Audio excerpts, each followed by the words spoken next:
इस वीडियो में हम कुछ इंग्लिश के अल्फाज हैं उनको हम इंग्लिश में ट्रांसलेट करेंगे और ये चीज़ें आपके काफ़ी काम आएंगी।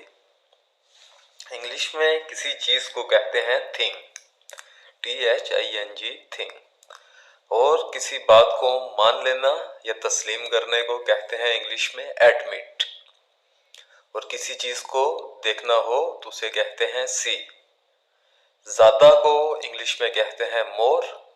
और जैसा कि अगर आप कोई एग्जाम्पल या मिसाल दे रहे हैं तो आप कहेंगे एज। गैर कानूनी को कहते हैं इल्लीगेट, यानी कोई चीज़ जो कि कानूनी ना हो, गलत हो, उसे कहेंगे इल्लीगेट।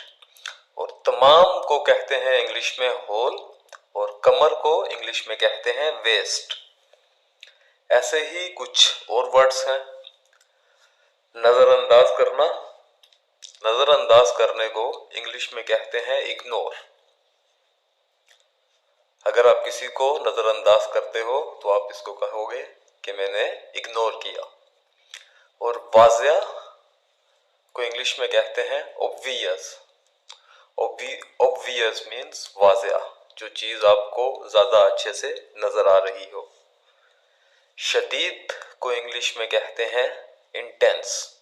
अगर आपको कुछ काम करने के लिए अपने शदीद इरादा रखा हुआ है या आप कोई काम करना ही चाहते हो हर कीमत पे, तो आप उस काम के लिए इंटेंस हो।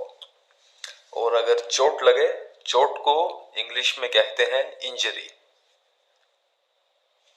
और विरसा, जो कि पुरानी बिल्डिंग्स होती हैं, पुरानी बिल्डिंग्स या कुछ भी कल्चरल, जो भी कल्चर हो किसी भी कौम का, किसी भी कंट्री का, तो उसकी सकाफत या विरसे को कहते हैं हेरिटेज।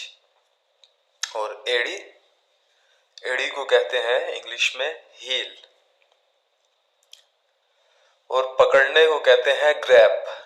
किसी चीज को पकड़ना उसे कहेंगे ग्रैब। और किसी चीज को देखना या किसी चीज को फर्स्ट टाइम देखना, पहली बार देखना, या किसी चीज को कुछ ही वक्त के लिए देखने को इंग्लिश में कहेंगे ग्लैंस। और किसी को डराना, धमकाना, इसको इंग्लिश में कहते हैं इंटिमिडेट। और कोई चीज या कोई काम जो कि बड़ा है, जिसकी बहुत अफादियत है, उसको इंग्लिश में कहेंगे गिएंट।